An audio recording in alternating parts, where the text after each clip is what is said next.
G'day listeners, welcome to Barkarati, another week done. Barkarati, the sailing podcast where we get to talk about sailing and have a laugh and enjoy our time with our mates. Joining me is my good buddy BP, Brett Perry. How are you, son? Yeah, g'day guys. Bloody daylight savings. I've realised my Sauvignon Blanc's run out. I've gone to run out the door before the show starts and I'm an hour late. Shop shut. No luck. Oh, another reason why. Maybe you should have sent your wife out to get it for you. Yeah, well, I've been hanging out with the ex all day, you see, so that's why. That's probably why that wasn't a good thing to do. No, it's all good, all good. Hey, listen, I just can't get bored. I cannot get bored with what's going on in the world at the moment with sailing. Yeah, it's exciting times. We're going to talk a lot about it, actually. I'm looking forward to it. We better welcome Nick Bice to the mic. Welcome, Mr. Bice. Yes, g'day. Second week in a row. Coming live from Adelaide, from Oz. Well, it's not going to last long. I'm back on the road tomorrow, but yeah, there we go. And just sitting here in my little room with me is one of my little prodigy, James Hodgson. So he's going to join us for a bit of expert commentary. So say g'day, James.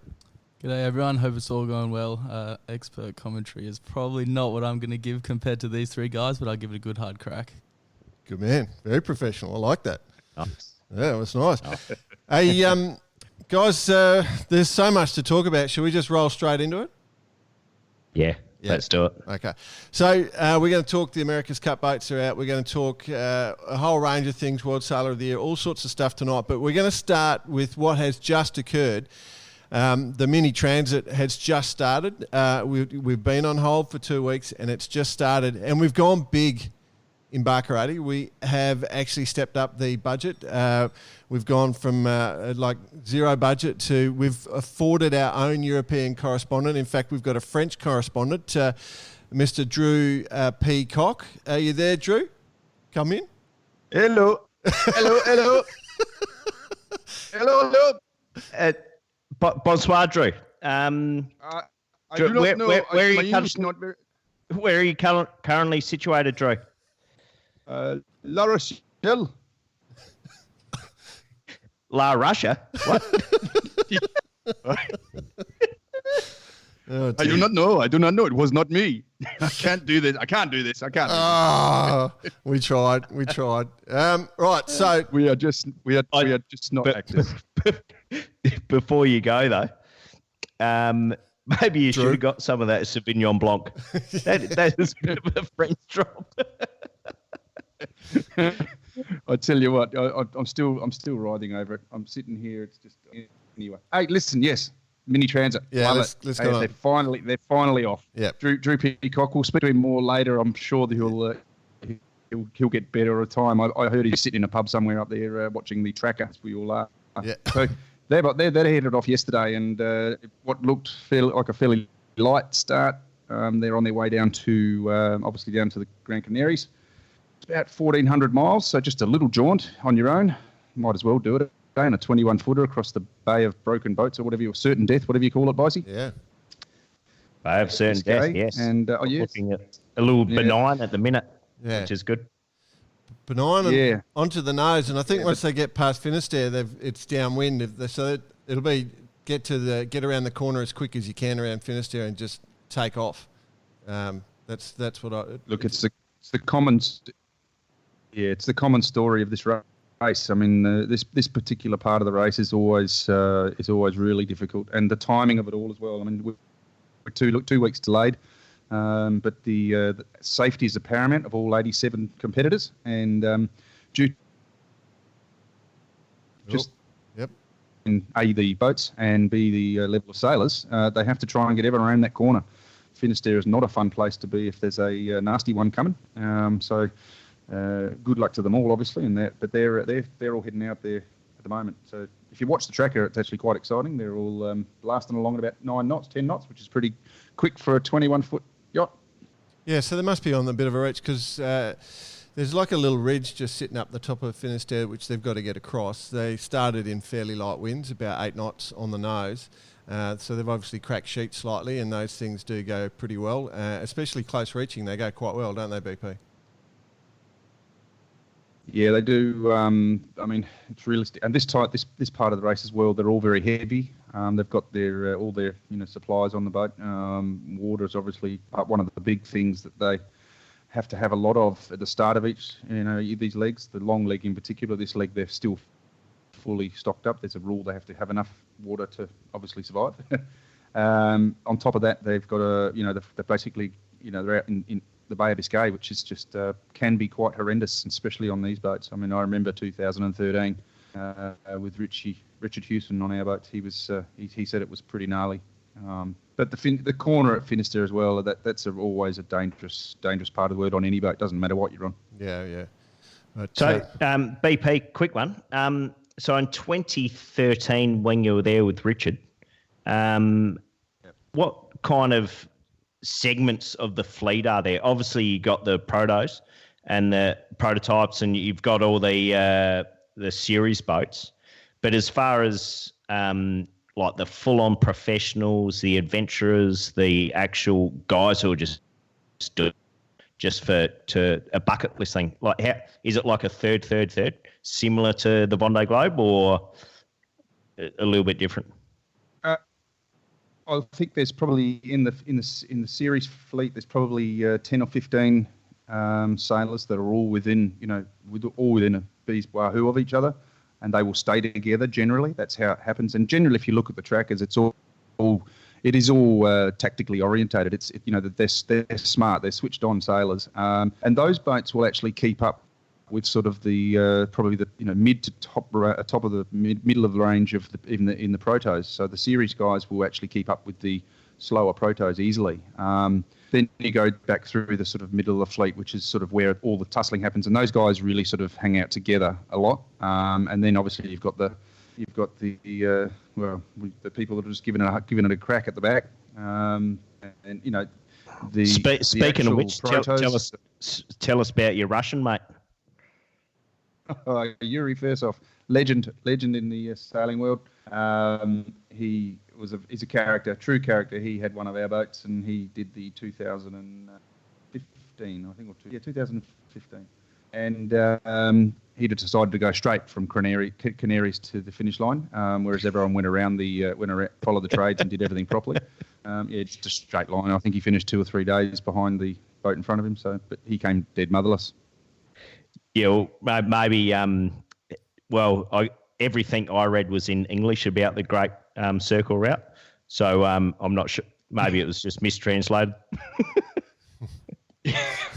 Great Circle. Yeah, it was. Don't do the Great Circle Route. Yeah.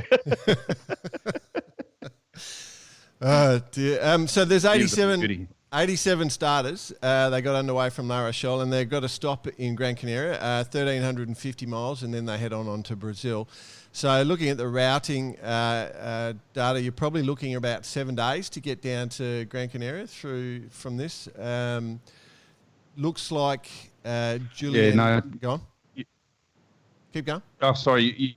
You're really working on in most conditions in most of these races. Even though you might get a day or two of good downwind stuff, the magic number for mini sailing is about 100 miles a day. That's sort of what it averages out to in the end.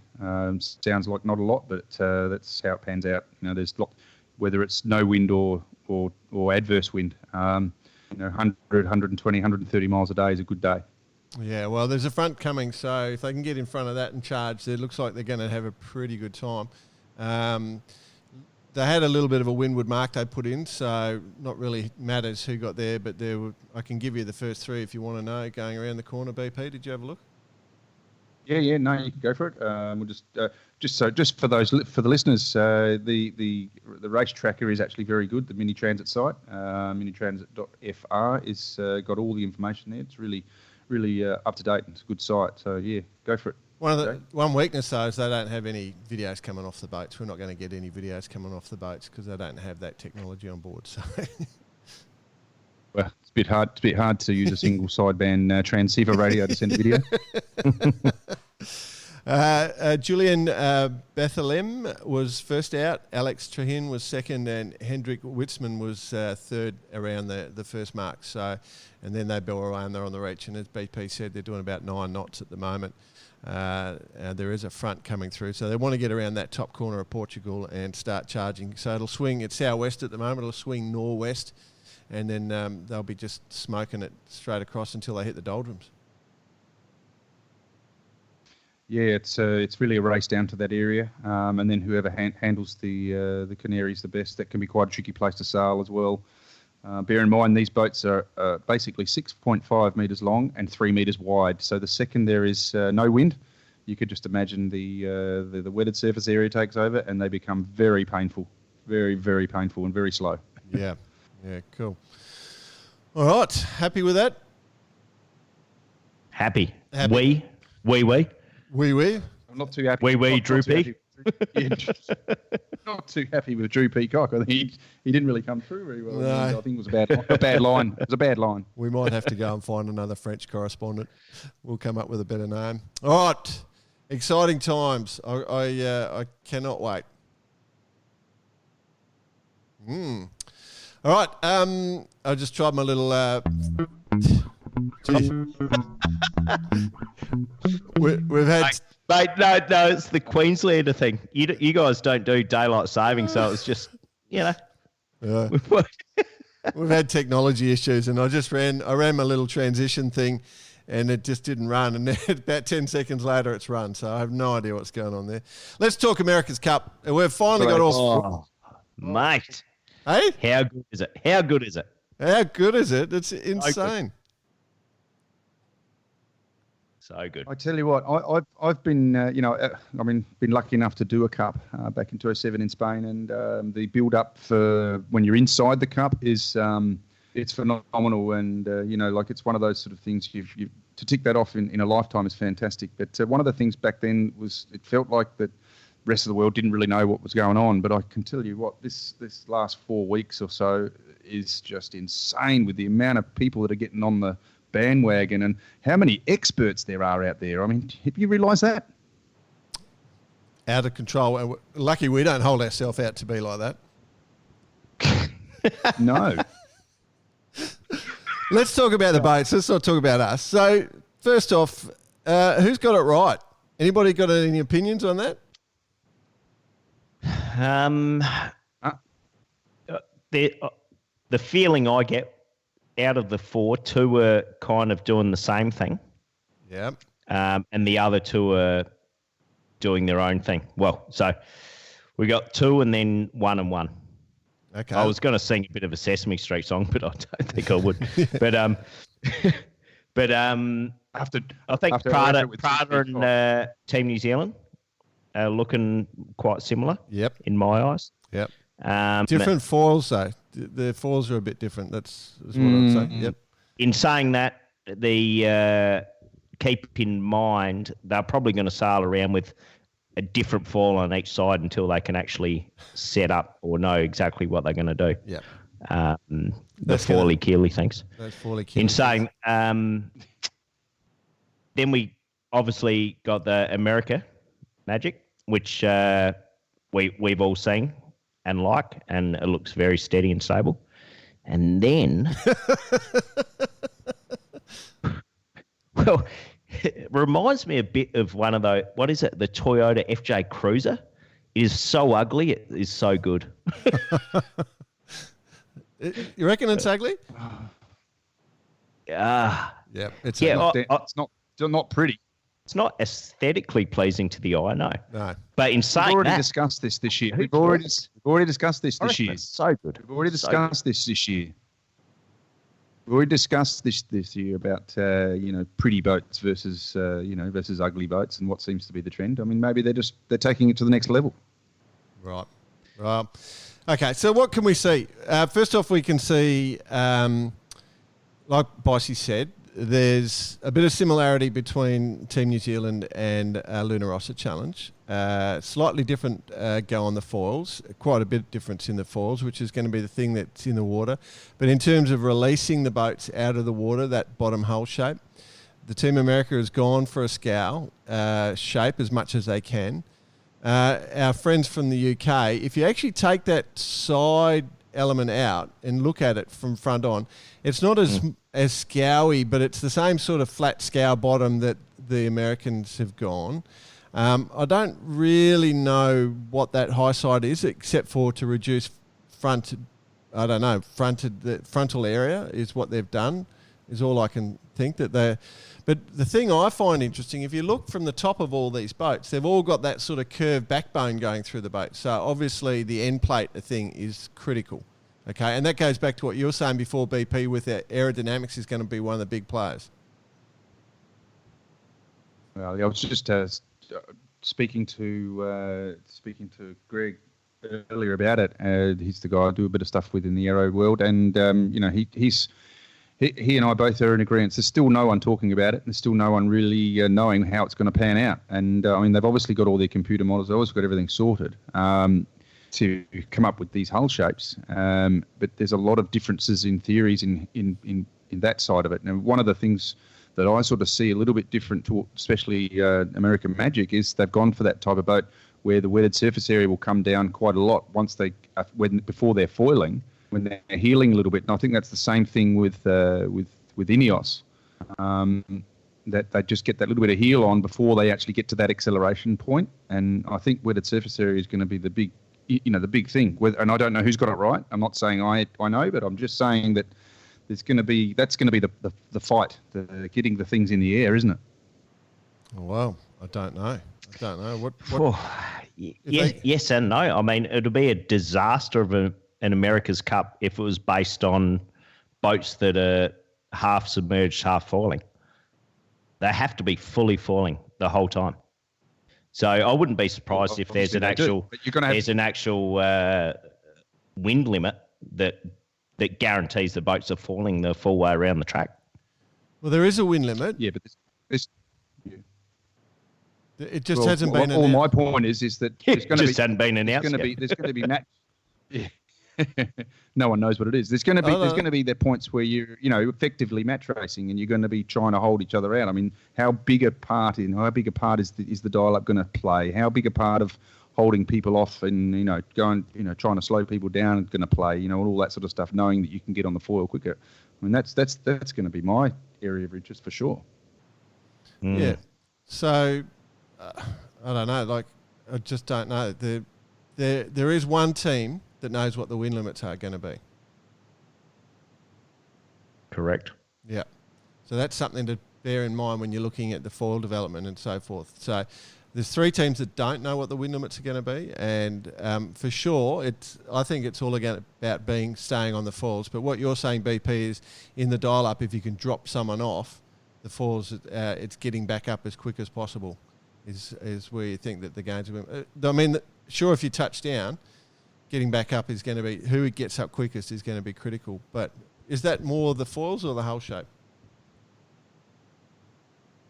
Well, no, we're not designers, and don't even pretend to be. But what's cool about it is they've all got something different. I mean, you look at the Italians; they've gone for that, that real sort of deep V almost, which is completely opposite to American Magic with the scale type of setup. They're all obviously touching their numbers in terms of where the rules state, but they've just got different ideas and theories. And it's designer's heaven when you think about it, isn't it?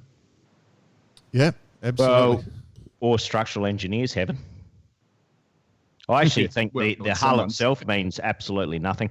It's just a fuselage that supports the rest of supports the aero and supports the foil in the water.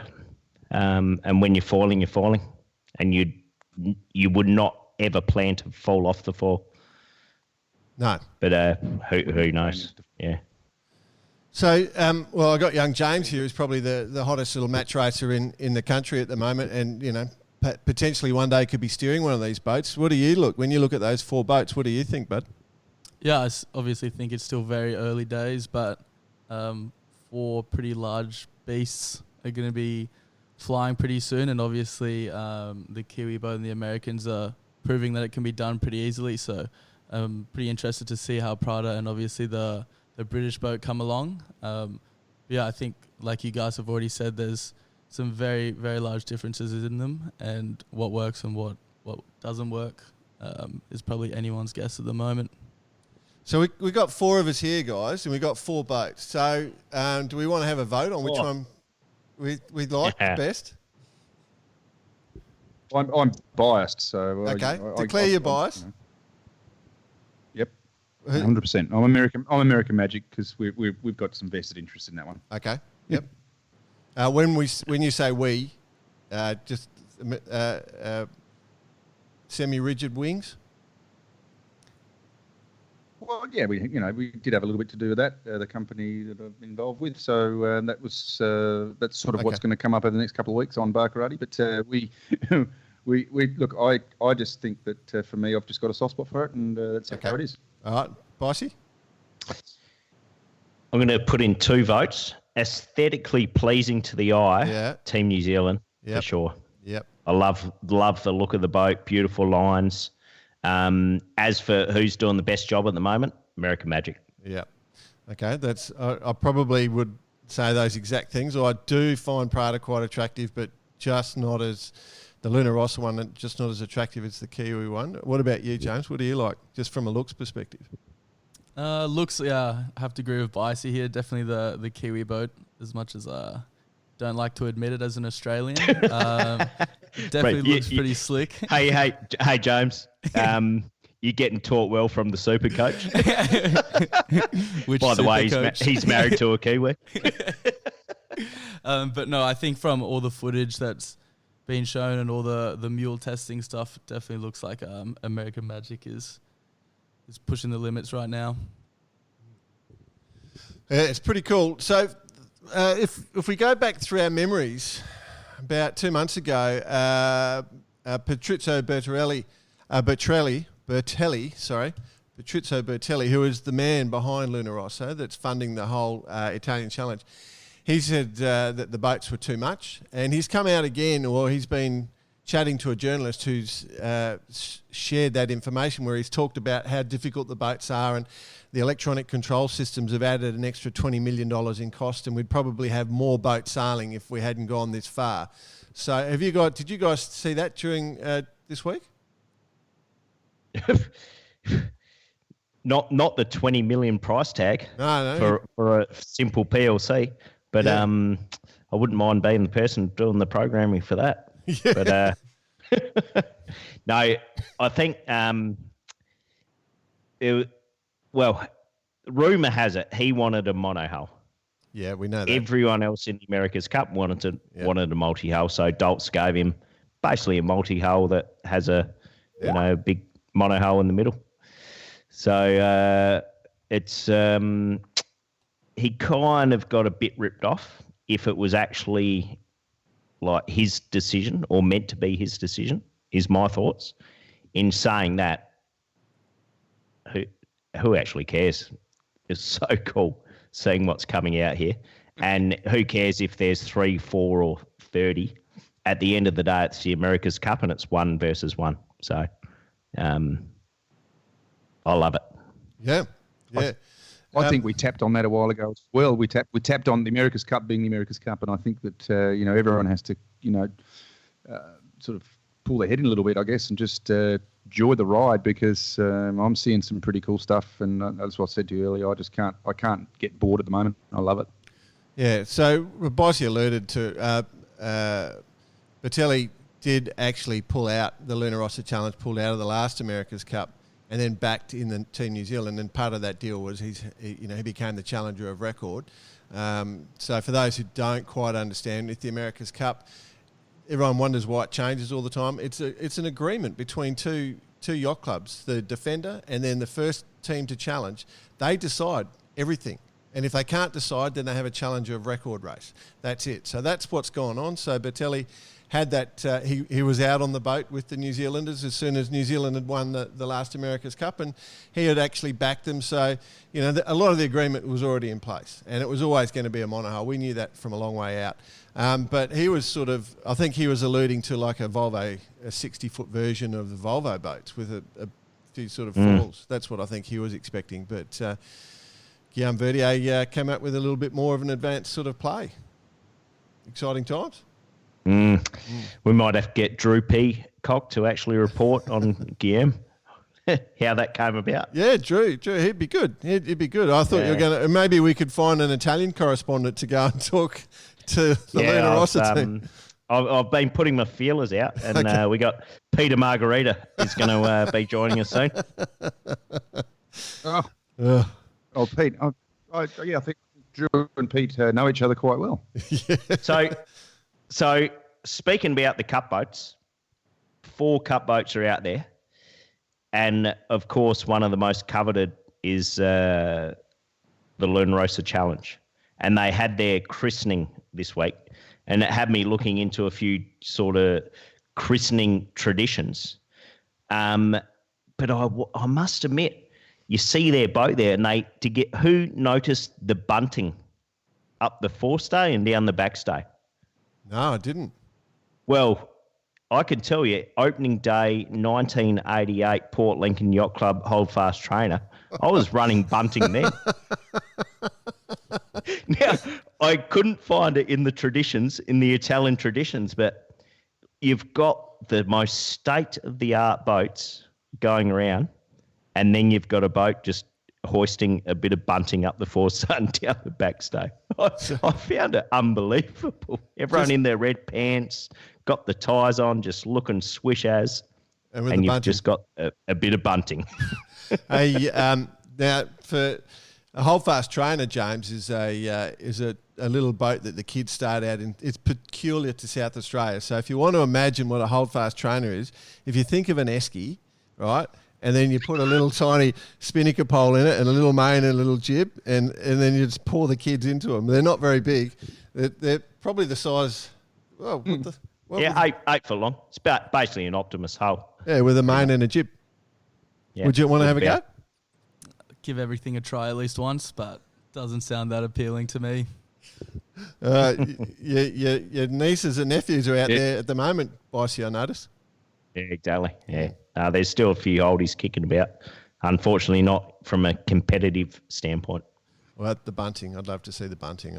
I hadn't noticed that. I thought you were going to focus on how you crack the champagne, but there you go. Speaking of which, cracking the champagne, Patrizio Batelli's wife, who is Mrs. Prada herself. Yep.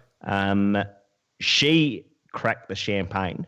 None of these pussyfooting around with some super duper shot cord or anything, just smashing the bottle in her hand, in her raw hand, bang on the bowsprit or on the stem, basically where it joins. Yep. And she was seen for the rest of the day sporting a very bloodied hand. Yep. Because due to her ambitious break. And believe it or not, the exact same thing happened in 2012 when she christened the silver catamaran. Right. So I'm not sure what that means. I just not think bad. she's broken. I just think she's broken the bottle over the bowsprit, and she's just angry with the husband. So she's just looking for an opportunity for the glass. I don't know why she'd be angry. A broken bottle in her head. He's been pretty loyal to the Old America's Cup. How many campaigns has he done now? 6? He's done a lot. Like he's very loyal, and he's funded. As I said, New Zealand. He's probably Mr. America's Cup these days in terms of persistence. So good on him. Oh yeah, I wouldn't doubt that. And word has it, it's not. Whilst Prada's name is there, it's not money from Prada. It's his money. Yeah, personal money. They love the sport. Got to love them. Respect anyone who's got passion at that level, don't you? What do you reckon, guys? Shall I try the fat, funky beat tune and see if it works this time? Do it. There's going to be a delay. And now.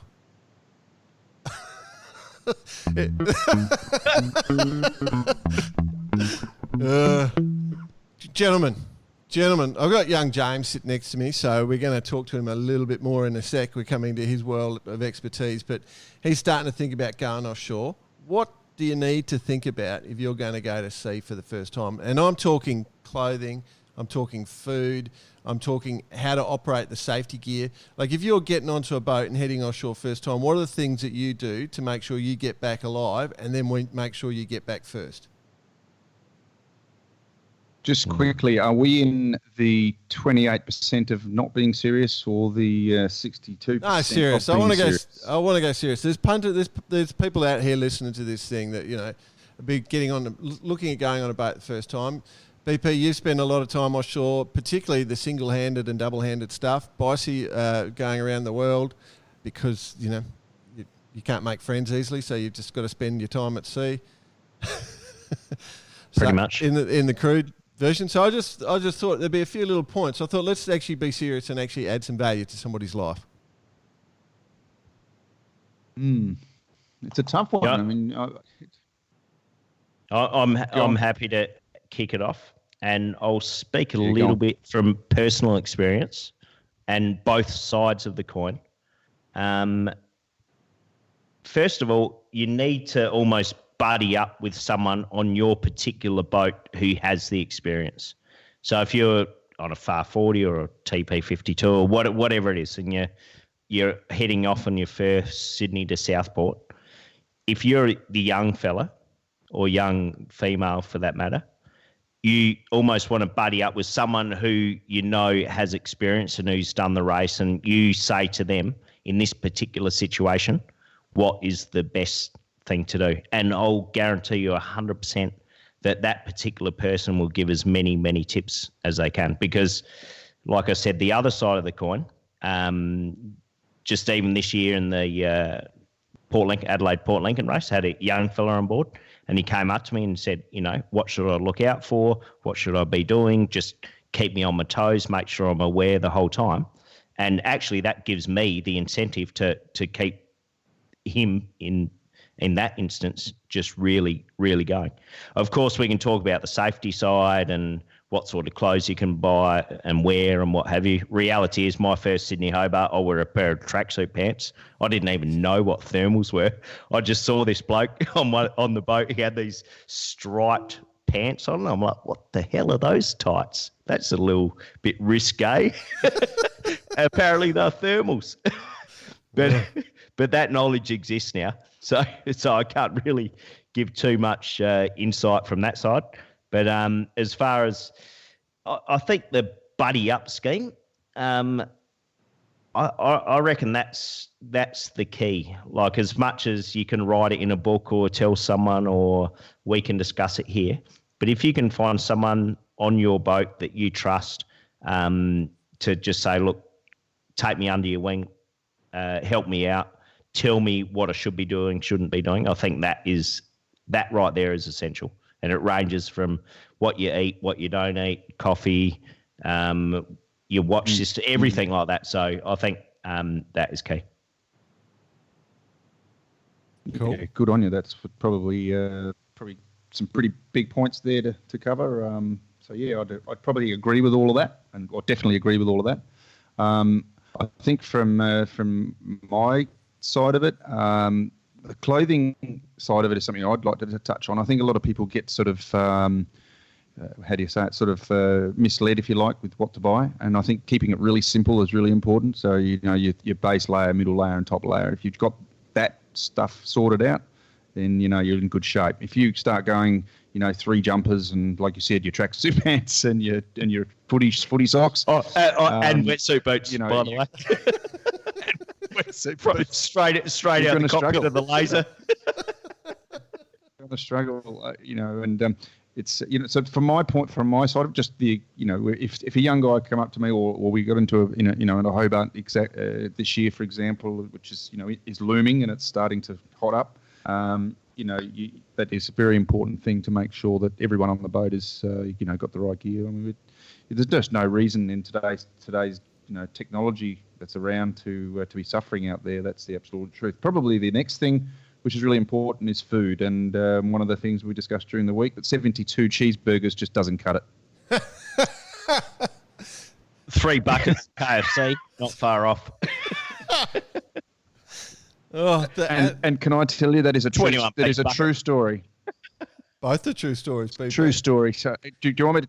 Do you want me to quickly tell you this one? I mean, it is a true story. And again, it's the Adelaide Lincoln race, Bicey. I don't know if you remember this one or not. the mighty Wild Thing, Grant Warrington, and Casey Smith was on board, who's done quite well for himself in the sailing world. But it was one of his sojourns with him on the old Wild Thing.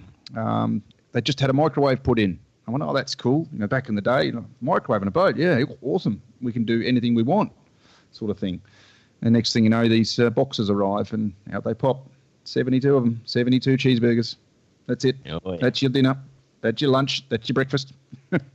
God help me. Yeah, so it led to some quite interesting times, I might admit. So, but it was, that's definitely not how to go about it. Yep. Well, I don't think I've ever had a cheeseburger sober. Dear. So I will. What I'd say. No comment. Yeah. What I'd just add, if you are getting onto a boat first time, go and work out where all the safety equipment is, because you don't want to be working it out when you're in trouble. So go and work out where your safety equipment is, how it works. Ask someone.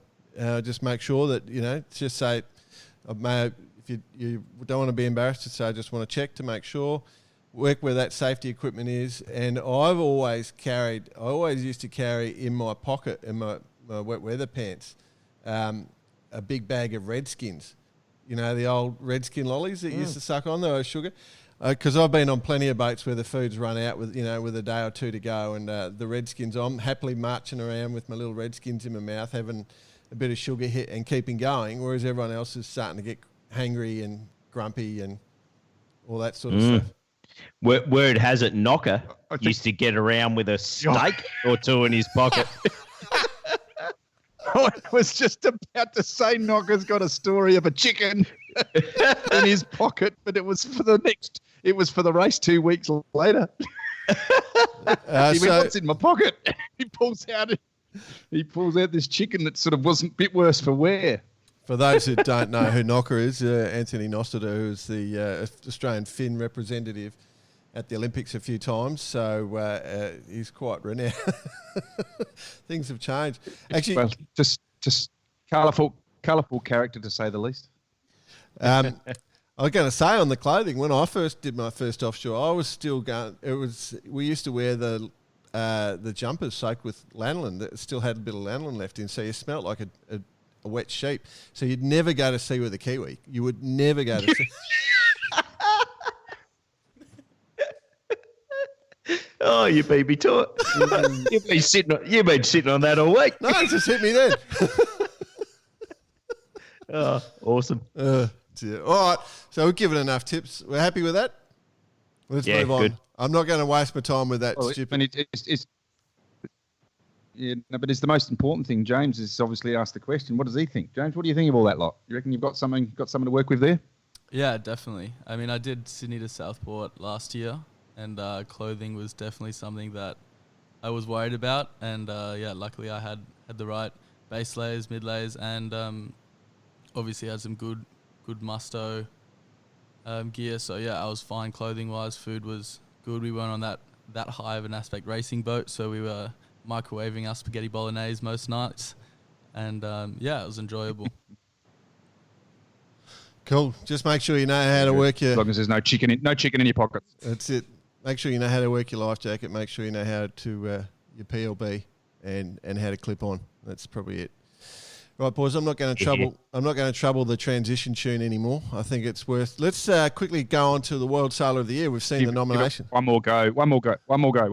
See how? Let's see if I can work it out. So it's. I'm having to run it off the computer rather than our mixer, and it's got a. Oh, that did it instantly. Hello, Sailor. Oh, technology. Gotta love it. All right, World Sailor of the Year. We've seen the nominees, 3 females, 4 males, and teams. So let me just tell everyone, the female nominees are Delphine Cousin Questel. She's obviously Spanish. PWA World Tour Slalom Champion. Violeta de Reno, the Para World Sailing Championship Hansa 303 World Champion. That was a mouthful. Anne-Marie Rindom, laser radial world champion from Belgium. So she's done very well. In the men's, Antoine Albo, who's PWA World Tour Slalom world champ. So he must be nearly 40, old Antoine. He's been going around for a while. Matty Belcher, Will Ryan in the 470, and Marco Gradoni. Give us a break. What? They just win everything, those two. Yeah. Come on. So this is a good one. Marco Gradoni, the Optimus kid who's won 3 Opti World Champs in a row.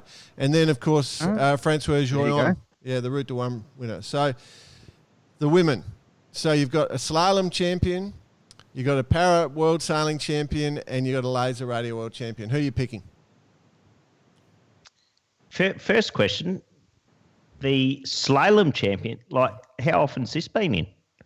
Oh, well, now windsurfing's governed by world sailing now, so it's been added. So I can't tell you how long it's been in, but it's the PWA. Definitely going for the slalom then. I can't even remember. I can't remember the last time I saw a slalom event publicised. I must get back onto it. I need to remember trying to get into that myself. Yeah. Well, you're the right size for it. Trying the optimum word. Yeah. So who would you vote? Let's pretend we're part of the vote. Who are you going to vote? James, let's throw James under the bus first. Who are you going to vote? Probably the laser radio world champion. There you go.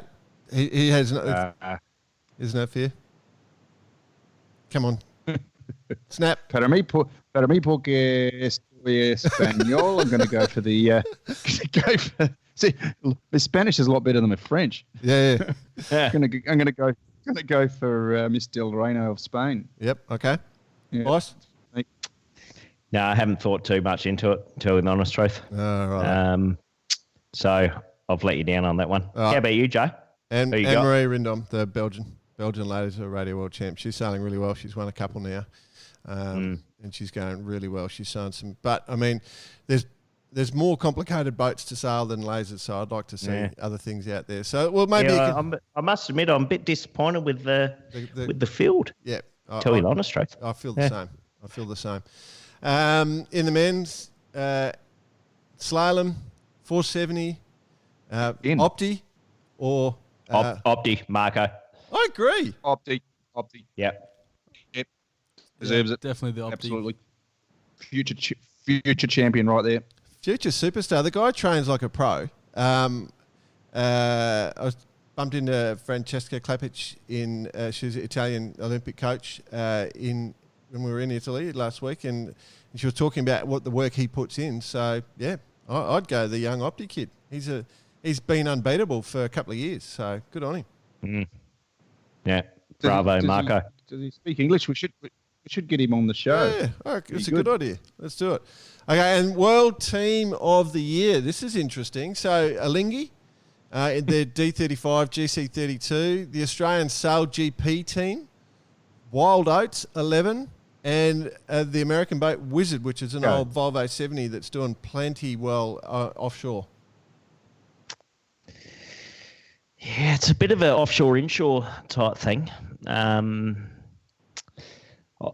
Personally, I would rather see Tom up there against Marco for the World Sailor of the Year and give the team thing to Wizard. There you go. That's a good answer. I like that. What about you? I'm hearing you on that one. Yeah. Obviously, that Alinghi team's doing really well, though.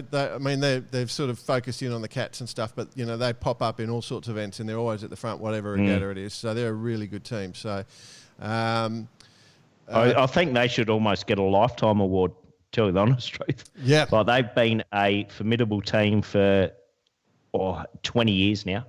Yeah. For sure. Yep. And very, very good team at that. Yep. Obviously, we know pretty much most of the guys on Wild Oats 11, and we haven't mentioned them. Are we going to try and save ourselves so they don't beat us up, or we just... No, well, of course, Wild Oats should take it out. But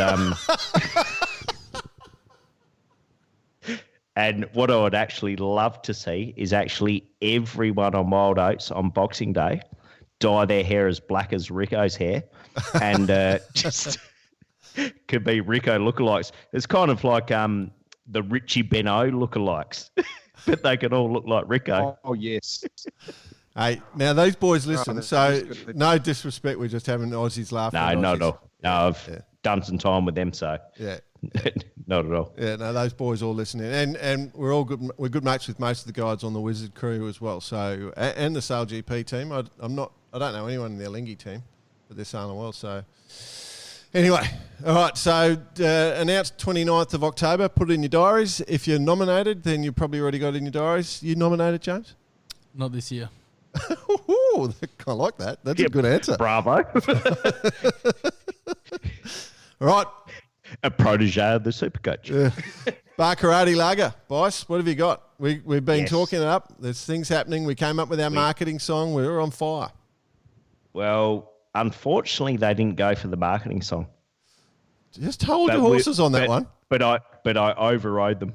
Yeah. I said, listen up, fellas. We're doing the Tui song, but it's renaming the Bar Karate. That's it. Lager song. That's it. So what I can I just say something before you go on, Dicey? Dig in. Dicey, just quickly. As a sort of a hobby musician, if you like, I tried to actually learn the song, the Tui song. He's a terrible musician, eh? He's really, really bad. He's out of tune and out of time, and I just can't work out how his timing in that song. It's really hard to play. Wow. As in being the perfectionist. Basically, not at all. When it comes to really hard to play music when it comes to bad timing, bad tuning, you can leave all that shit up to me and J-Dog if you want. I just tried playing it and I couldn't get him. I felt like I was sort of like one step too fast and 2 beats too slow. It's a really strange song to play, and it's like, and he's got a really hard voice to try and sing, especially when you sound like I sound. All right, cool. Okay, so what are we up to with lager stuff? Back to Bar Karate beer. Yeah. The journey is continuing. Mm-hmm. What the current status is, the interest from the higher echelon is very high, and that they are fully on board. The particular fund that we're talking to, which looks after many breweries in Australia, have it high on their radar, and we have a high-level meeting coming up. And then we have to just go through the craft brewery process. We've got to find the right beer. Admittedly, I've been on a bit of an international beer tasting tour of late, and I'm about to kick that off again to give more feedback. By the way, it has turned into a tax deduction. And we will be giving more and more feedback as to exactly how we want this beer to taste. And that is our next step. We need to pick the beer, pick the taste, replicate that taste to ensure that when you come in from a hard day's yachting and you're wiping your sweat from your brow, you can just have a nice hard-earned Bar Karate beer. Can I ask, right, this has just popped into my head, why don't we get the listeners, for that exact thing? So we're looking for a beer that's easy to knock down after you've had a hot day on the water. So put some nominations up and let us have a go, because we're willing to do the hard yards and go out there and taste them and to make sure that we get the right one, and would love your input. Like, just throw it up there maybe we'll put a little Facebook thing up and people can throw it up there. Yeah, that's a good idea. Yeah, what would be your ideal beer? You've come in, you've unrigged the Sharpie or the K8 or the J class. What would be the ultimate beer just to take the edge off? Well, don't ask the Sharpie blokes. They're too stupid. Pint of West End draft. Pint of West End draft. No. I'd get into this, listeners, because the last thing J-Dog, Bicey, and myself want to do is tour around the world drinking beer, for the rest of the next couple of years. So please help us. All right. Otherwise, it's just going to get messy. All right. Okay, boys, we'll leave that. So the good news is progress, it continues, and it is definitely still on the card. So that's exciting, and if you want us to come up with some flavours, give us some hints and we'll go chasing them. We have had a little bit of a bump into Richie BP wandering the docks. He's had a bit of a bump into Richie Allenton. Let's see what's happened from there. Let's check this technology out. I've got a time lag here, so I'm going to keep talking. So he bumped into him. Thanks, Jordan. So anyway, at the Royal Sydney Yacht Squadron here, teaching tackers all week, having a great time with the juniors. I'm walking the dock and I bumped into an old mate, Richie Allenson, who's here with what we would like to say is Havoc 2, or probably better to be known as More Havoc, the second of his AM branded Etchels, which he just won the World Champions on. Richie, how you going, buddy? Yeah, very well, Brett. Good to see you. Yeah, good to see you. So give us a bit of a rundown on this boat. This is obviously the second of your wonderful new versions of Etchels. Yeah, this is to replace the boat we sold in Corpus Christi after the Worlds. So we were able to take a few ideas and just refine them a bit more, and hopefully it exceeds what we achieved last time. We've got to defend the title now. Yeah, hopefully it exceeds and achieves more than the last boat. Well, that's going to be pretty going further than winning, but I guess you have to defend it. So they're all going to be all over you for the next regatta. So is there any differences that you've done that you'd like to share with us, or is it just mainly just a few little operation and control things? No, basic deck layout and everything's the same. Just got rid of another 20 fasteners. So Paul Montague's suffering through lack of purchases. Oh, he's going broke. Oh, Monty's struggling. He's going to have to look for extra income. No worries. Hey, look, the boat looks absolutely fantastic. I'm just looking around here on the deck and some of the fittings and the blocks, etc. Obviously, some standard stuff, but it looks like there's some custom stuff there. So you're saying you have actually sailed this boat already? Yeah, we took it for a quick sail before Big Fella went to France for the sail GP. Thought it was probably important he had the first sail of the boat. So that all went well. His wife Alex came along, so it was a bit of a hoot. She poured some champagne on, and so we ticked all the boxes to try and make sure that everything is in as it should be, as far as christening and blessing it and all those sort of things. Yeah. So looking forward to getting out for the first race. There's a mini regatta in 10 days' time. That'll be the first outing. And is that with the Big Fella and Colin again, or you have a different crew lineup? Cole's away. He's actually going on a bit of a tour. He's climbing some mountain so he can mountain bike down it. So hopefully he survives that. He's going with Bruce and Jane Clark, so it'll be quite an interesting tour for them. Something a bit different. Well, that's an interesting trio, Bruce and Jane Clark and Colin Beecher. Well, let's see how that goes. They're all, especially Clarkie, he's a bit gung-ho. He likes to go pretty quick. His wife Jane, she leaves him for dead. Yeah, cool. All right, mate. Hey, listen, super good luck for the year. Obviously, the boats are going real. How many of you actually sold at this stage? So this is the fourth. Let me think. Yeah, this is one, two.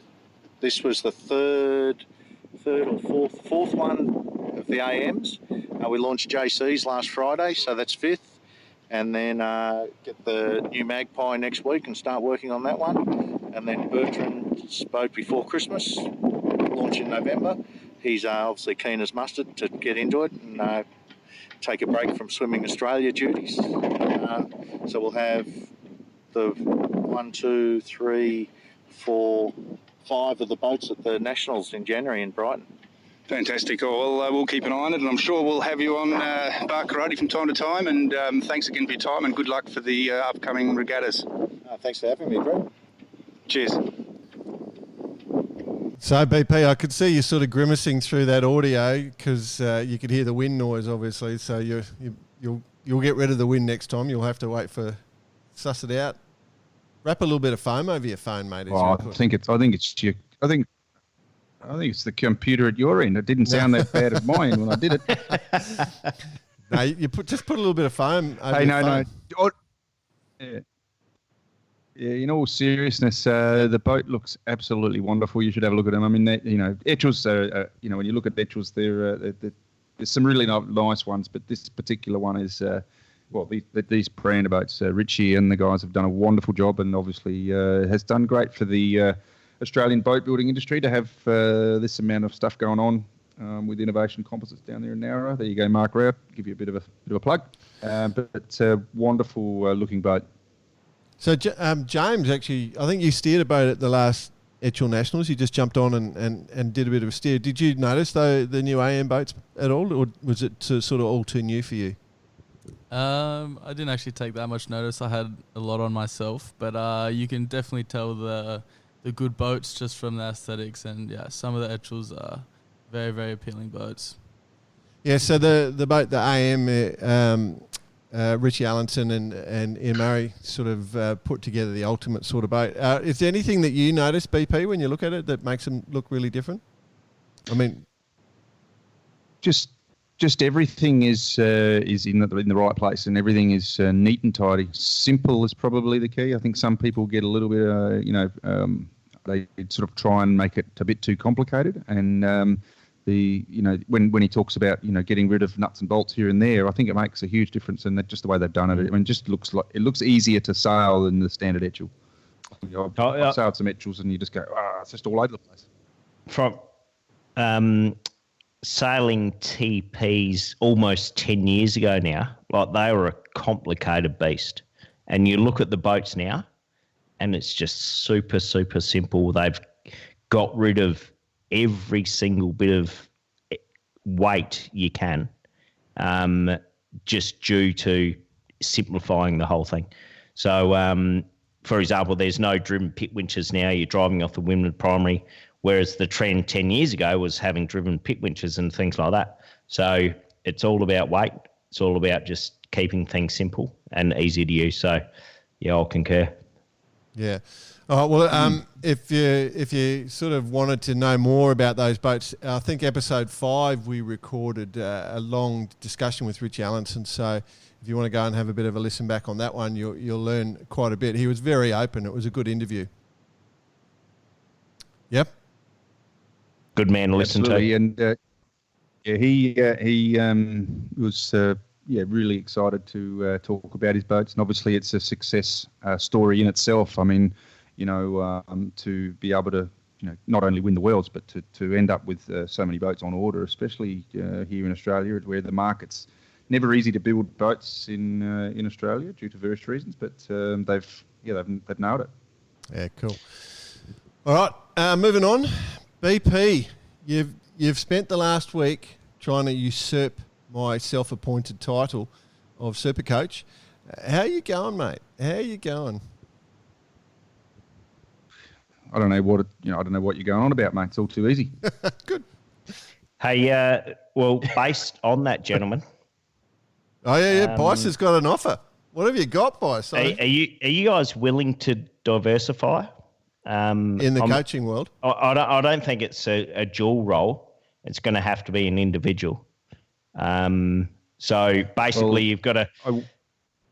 I just want a yes or no answer. If you're willing to diversify based on your super coach status or self-professed super coach status. So you want I put a lot of effort. I put a lot. Go on. No, you go, mate. You go. Look, I just want to say that I put a lot of effort into this week. I did a lot of research into how to be a super coach. I read the book. I believe that it was. I followed it not quite to a T, but I'd sort of found my own way a little bit. But I believe I succeeded. So I think I'm willing to give it a go. Yeah, go for it. So you're willing to. So Bossy hasn't told us what it is. He just wants to offer us a coaching role without knowing what it is. That's what you're saying? Pretty much. So let me just answer that with knowing the level of trust that I have in you, Bossy. Go on. I'm going to say no. Rightio, BP. The role's yours. I'll put it this way. We got 50% of it solved. We just got to solve the other 50%. But the Adelaide Crows are looking for a coach. So if you're willing to travel, that's just for our Adelaide fans.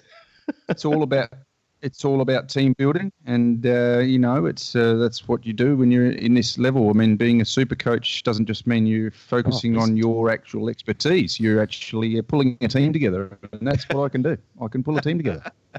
So for those offshore, mate, the Adelaide Crows need a hell of a lot more than that, I'll tell you.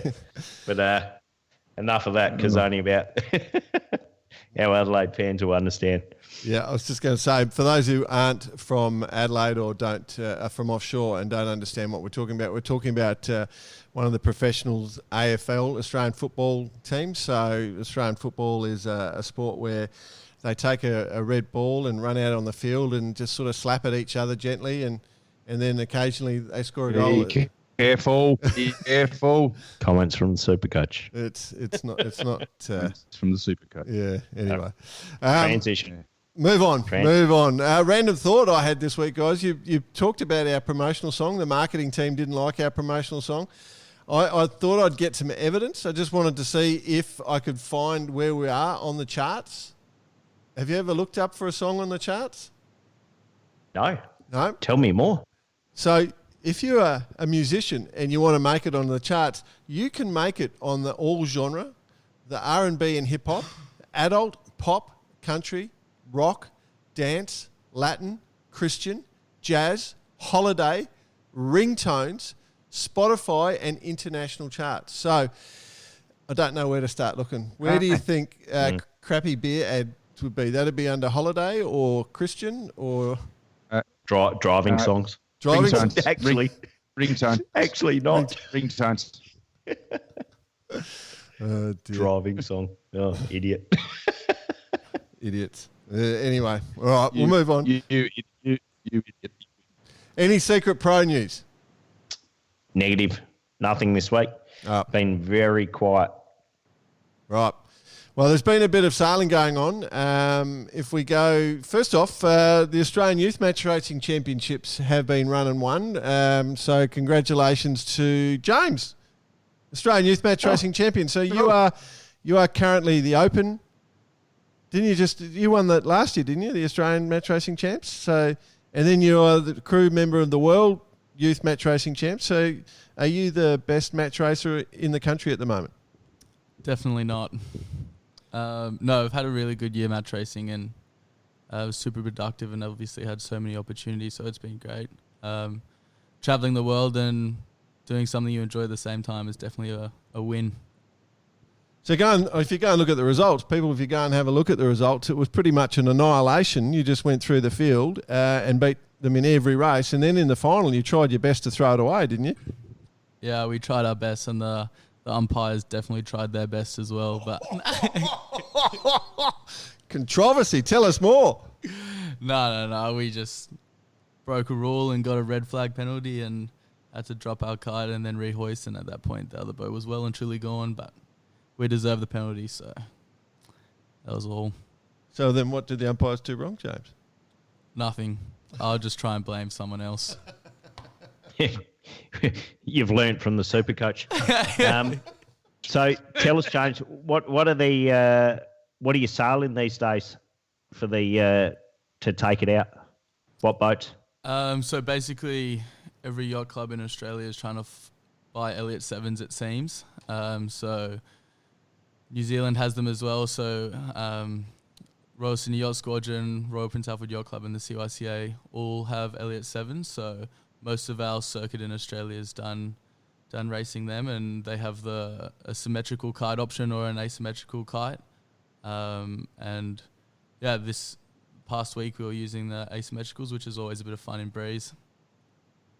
Oh, cool. Bit different from my day, J24. Bit different from your day, J-Dog, an S&S 34. Actually, I won a Nolex 25, mate. I won a... yes! Oh, Nolex 25. There we go. Now we're talking. Yeah, cool. Oh, Foxy Lady. That's it. Yeah. So James, I mean, because the truth is, I know I've been coaching since you're about 13, or I was involved, and I must admit you've gone up and you're working with it's Jordan Rees, isn't it? Yeah, with his program at CYCA. So I can't claim any of your super stuff now, but we tried to take you up through the youth, but you outsized the youth boats pretty quickly. So we sort of hunted around. He's eaten a cheeseburger without being drunk, I can tell you that. So yeah, there was sort of no pathway we could find for you, and then we decided on the match racing, and it's just gone gangbusters for you, hasn't it?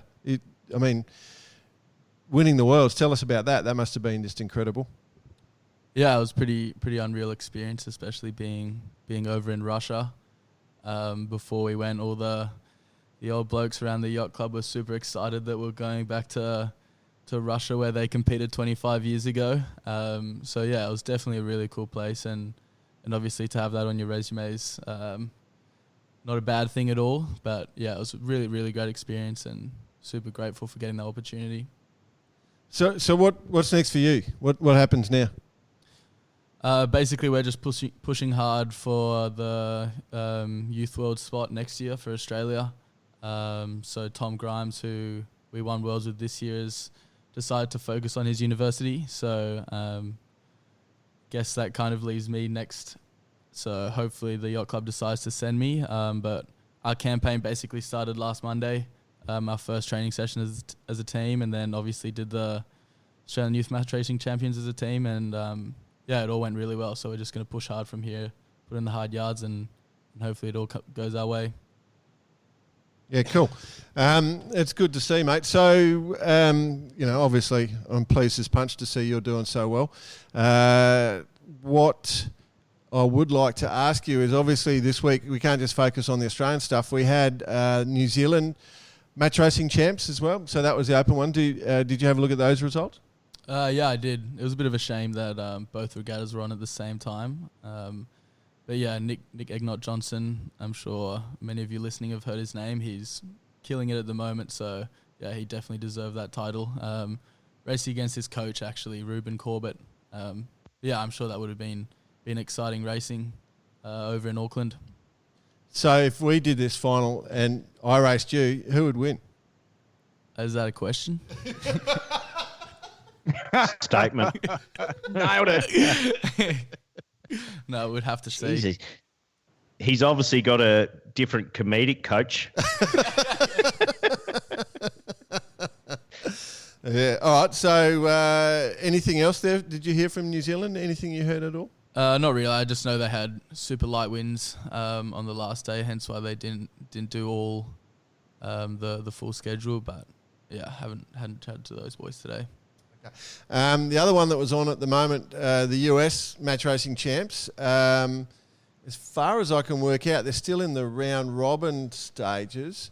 Gone through 2 round robins, so it looks like. Do you know Pearson Potts at all?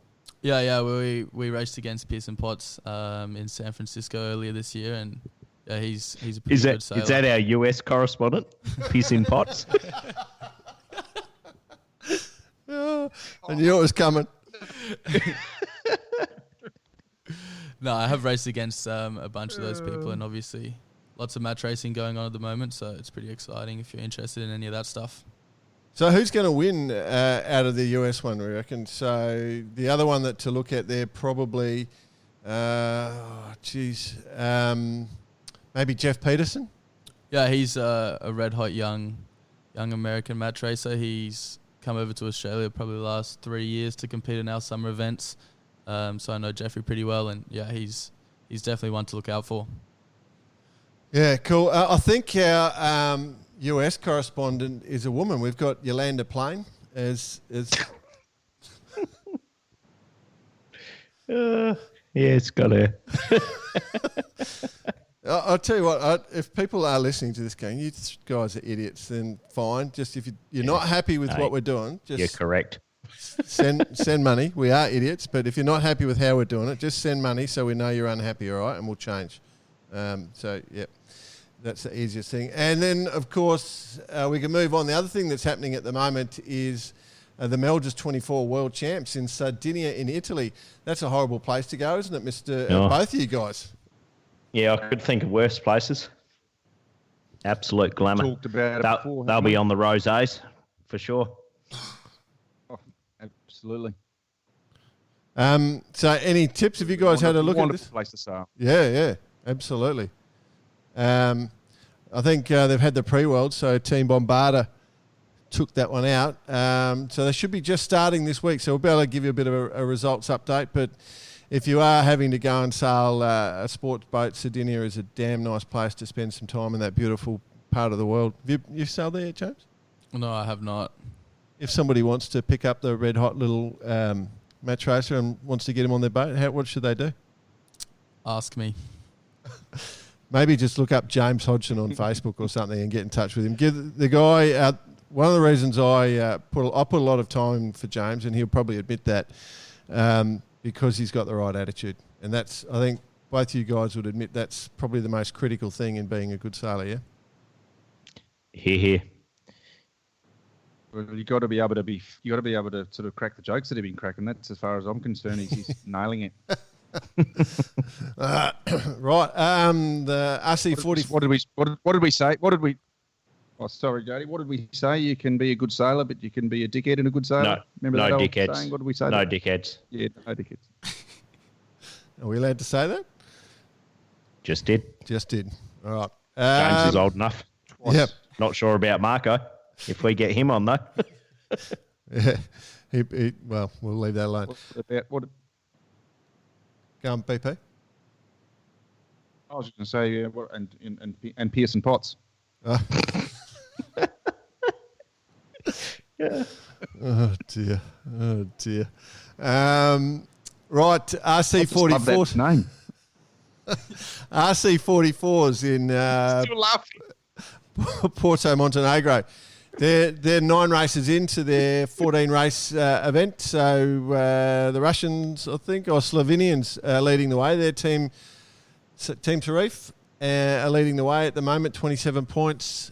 Team Nika from the Russian team is at 34, and then Team Aqua from the UK and Peninsula Petroleum. So very tight, second, third, fourth is the real battle. So if you're interested in the RC44s, I hate to say this, guys. During the week, I was looking at the America's Cup boats coming out, and then I went on to watch a bit of the RC44 stuff, and I sort of went, ugh. I felt terrible. You know what I mean? Like, I think we're going through a transition in the way we view racing, and you know, the Sail GP, the new America's Cup boats. It is exciting. I mean, slow boats are much better for watching tactics and stuff like that, where you can actually execute them. But just for spectacular, sitting on your computer and watching some of the fast stuff, it is pretty cool. We are seeing some cool stuff. I still love. I watched. What was it? It was like a tractor race the other day. That was pretty exciting as well. Yeah.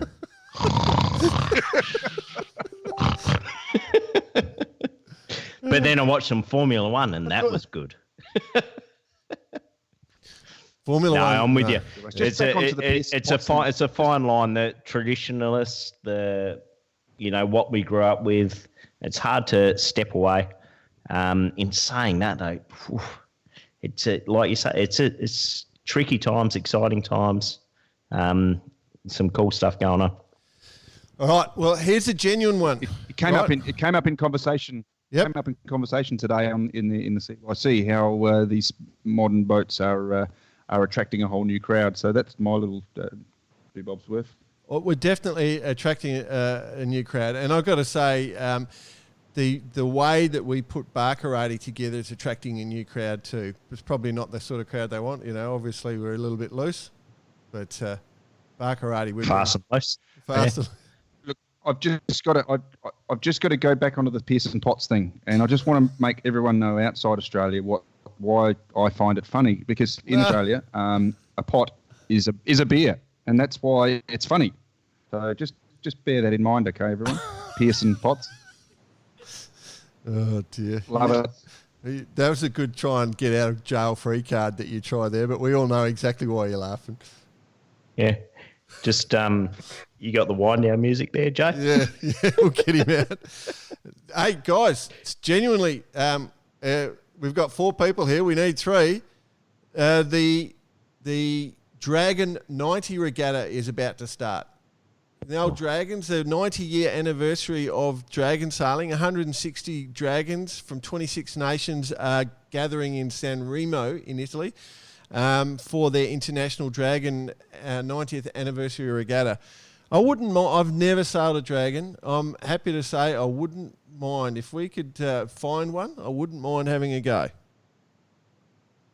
Well, Who's paying? Very illustrious fleet, I can tell you that much. Yeah, it's a very, very tough crowd, I can tell you that much. It would be a very good one. Who's paying? James, you get the funds? Definitely not. I don't think the $12 in my bank account is going to suffice. The joys of being a young It's fella. all right, mate. It's okay. It's okay, mate. It's the same as us here at Barkarati. Don't worry. Yeah. Oh dear. But guys, if we ever And I'm not joking. No. If we ever did get a chance, I'd jump at that. I reckon that'd be a ton of fun. I'd love to do one of those regattas. I reckon Cool boats. That'd be awesome. It's on right now, so it started, I think, basically today. So if you're interested in that and getting some great images and stuff, have a look at that one as well. So that's another one. And another cool one starting this week. We've got 2 other world champs starting this week, which we are all interested in. The Swan 45s and the Club Swan 50 world champs start this week. So happy times. We'll do a bit of a discussion about that next week, I'd suggest. Copy. Absolutely. Yep. Maybe we should get 1K on and he can talk to us about his design. That is a very good call. Yeah. Let's put out the feelers. All right.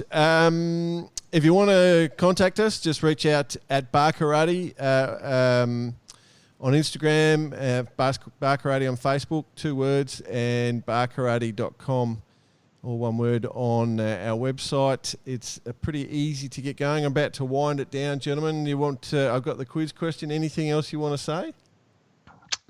Bravo, James. Nailing it, mate. Keep up the good work and just keep fighting the right fight. Thank you very much. Thank you for having me on the show. Keep listening to the guy sitting right next to you now, and you'll go well. Thank you. Yeah, and I do want to say, James, if anyone is listening looking for a shit-hot sailor to come on their boat and make it go faster, then let me know, because James is a man of the future. Gentlemen, quiz questions. Did you remember the question from last week? See? Pope Fabian. Yeah, the Catholic one. Yeah, Pope Fabian was elected the leader of the Catholic Church from 236 to 250. By what method did the Catholic Church decide his appointment? Okay, a dove is said to have flown and landed on his head and mark him as the Holy Spirit's unexpected choice to become the next Pope.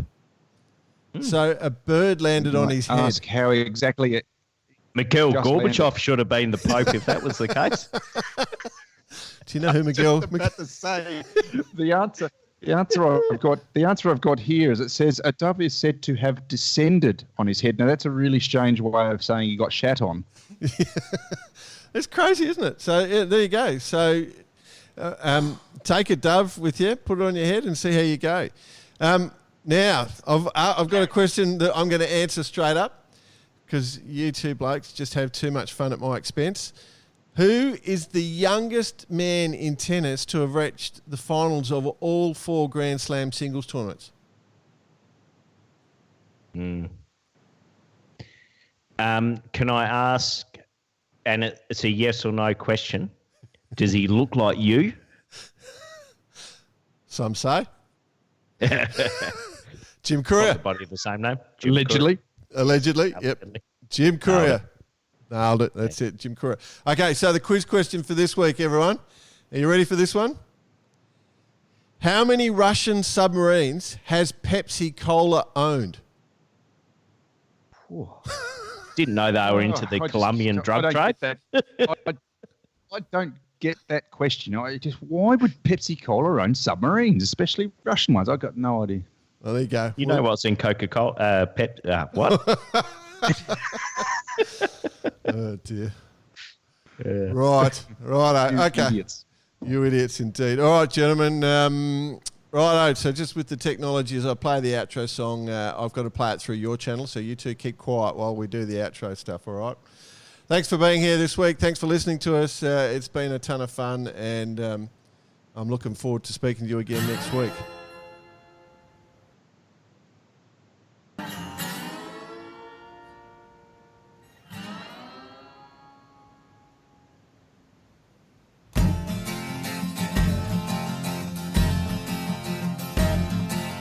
Run Silent night jet through the sea.